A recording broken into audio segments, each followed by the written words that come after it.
Okay, so magandang morning sa inyong lahat. So another day, another topic. So yun, meron lang ako na may mga nakita lang din ako sa mga sa wall. Yung mga nagkakaroon ng problema sa mga unit nila. Isipan tayo, guys. So yun, ayan. Dahil pedestrian yan, bigay natin. Baka sabihin nung nag-comment sa atin kamote talaga So yun. So ang topic natin ngayon ay tungkol sa warranty, no?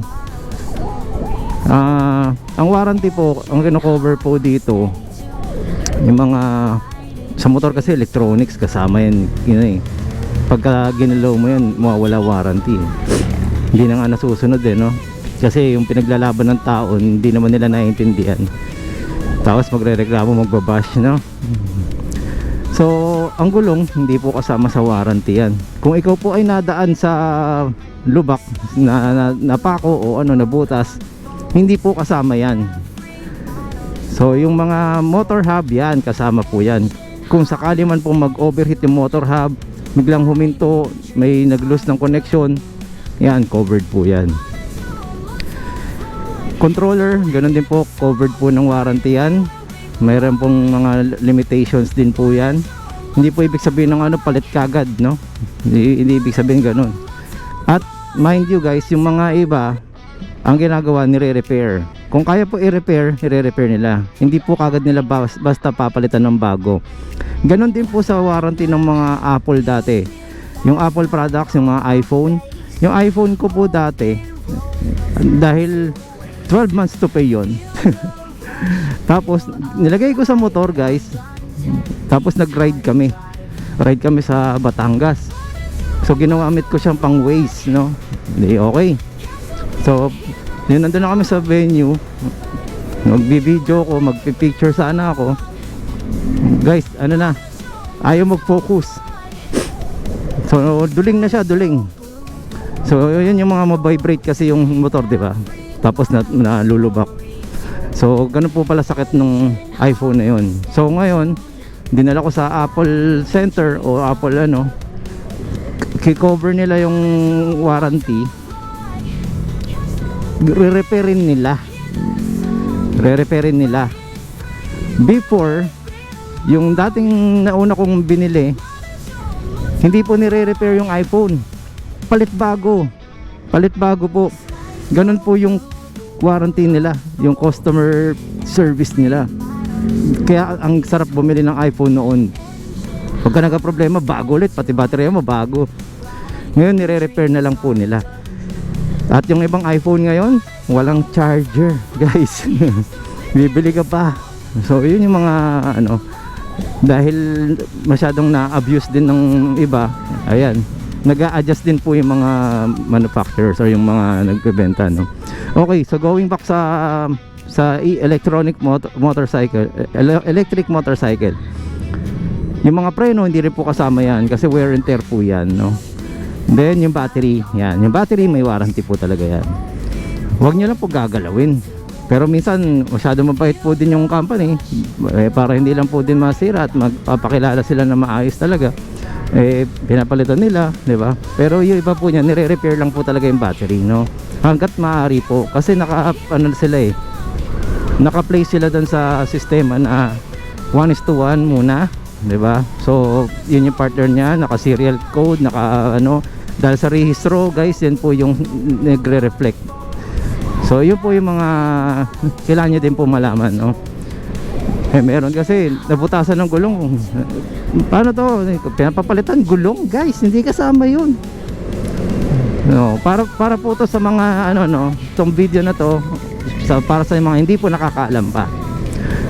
So yun lang naman po yun. Tapos ang kaha po, kung dumating po sa inyo walang gasgas o tapos nagasgas niyo, hindi po kasama yan sa pagpipinturan nyo.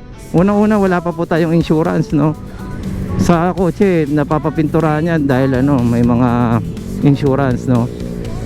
Ayun, yun po yung mga importanteng malaman ninyo.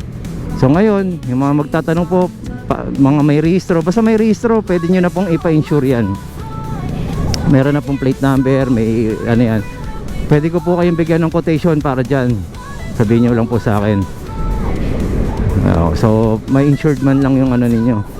So if ever something happens guys, covered siya yung unit, no? So kung na total wreck yan, hindi ka na makabili, at least yung insurance will cover everything, di ba? Doon sa fair market value, ibig sabihin kung magkano yung ano na value niya, yung lumagpas na yung ilang taon, syempre bumabawas, may depreciation value. Okay, so yun, yun lang naman po ang aking ano, wirings. Possible na makover naman, pero hindi po talaga siya sinasama sa ano, no. Kunyari side mirror nabasag, ay hindi po kasama sa warranty yan. Hindi po kasamang babayaran nila yan o papalitan nila yan. Pwede ka na lang po nilang tulungan ikabit, pwede po yun. So yung warranty, service warranty, no, ibig sabihin may binili ka, papakabit mo, okay lang po yun. So ayun po, ganun lang po naman yung ano na rules ng mga ganyan po, no. Then syempre baka mamaya may misuse, ibig sabihin sinabi na ngang bawal ano to ilusong sa baha, tapos nilusong ninyo, ayun, yung iba, sige, yun po yung marketing nila ilusong nyo sa baha, pwede sa baha, ito lang ang e-bike na pwede sa baha. Not to mention guys, kasi halos lahat naman ng e-bike pwede kung tutusin, as long as siya po ay nakaangat po yung controller, tapos naka-battery po niya na lead acid, pwede po yun. Actually yung lithium pwede naman, kaya basta depende po sa pagkakasil yan pero yung lead acid pwede nyo po talaga ilubog yan guys. Subukan yung ano, pero yun nga lang, yung battery yes, pero yung motor hub maaring silyado yan, pero habang tumatagal umiinit-init po yan, nawawala po yung quality nung silicone niyan o yung waterproofing niyan. Sa bahay nga, sige nga, sino ba yung walang ano dito, walang tulo ang bubong na ano, kahit na yung semento na nilagay ng waterproofing, kung di mamahalin yung nilagay mo, hindi tatagal. Pero kahit mamahalin yan, soon darating ang panahon, hindi na po talaga siya nagpe-perform ng maayos. So yun lang po muna guys, at share ko lang, ang ating topic ngayon ay warranty, no? So kung may mga katanungan po kayo, message lang po kayo. Kung may mga mali po ako nasasabi, feel free to correct me, wala pong problema yan. Let's discuss, let's help each other, no? Okay, so yun lang po muna guys, at maraming salamat. Dito muna ako sa silong, ayun, nag-go na rin naman pala. Okay, so dito na lang po. Meron mo akong dalang ano dito paper bag. Ayan, nakakuha ko ng ano, nasa baul. Ayun lang po, maraming salamat. Thank you. So okay, once again, Marvin Chua Motovlog po. Maraming salamat po. Salamat din po sa mga nag-subscribe. Subscribe, okay. Bulol pa, no? Ayos naman.